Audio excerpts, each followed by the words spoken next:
Once upon a time, in a faraway land, there lived a miller named Govind and his wife, Malti. They owned a large flour mill that provided their livelihood. Though they were happy in many ways, they had no children. This made Govind deeply sad. He believed some curse was upon them. One evening, Govind sat by the pond near his mill, crying bitterly.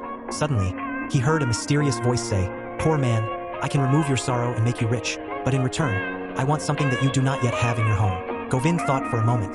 "I don't have a dog or a cat," he said to himself, and quickly agreed to the voice's offer. Joyful, he went home. On the way, his servant came running and shouted, "Master, hurry home. Mistress Malti has given birth to a healthy baby boy." Govind froze. His heart sank in fear. He rushed back to the pond and cried out, "Did you mean my son? You can't take my child." But no answer came, only the still ripples of the dark water. Terrified, he ran home and told Malti everything.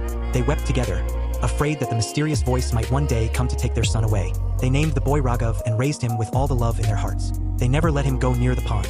Years passed, and the family became the richest in the village.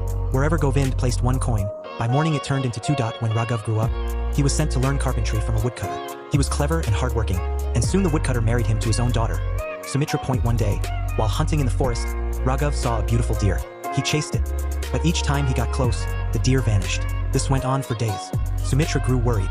"Why do you go to the forest every day? Don't go near the pond. It brings trouble." Raghav smiled. "I only go hunting, nothing else." But one day, chasing the same deer, he reached the pond. The deer vanished again, and Raghav bent down to wash his hands in the water. Suddenly, two large hands emerged from the pond and pulled him under. At home, Sumitra waited and waited, but Raghav never returned. Fearing the worst, she ran to the pond. On the bank, she found his hat and bag floating. She cried out, "Water fairy, please return my husband."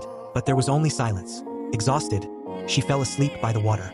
In her dream, she saw a small hut deep in the woods where an old woman lived, a woman who knew many secrets. When Sumitra awoke, she went to find that hut and told the old woman everything. The old woman said, "On the next full moon night, sit by the pond and comb your hair. Don't be afraid whatever happens." Sumitra obeyed.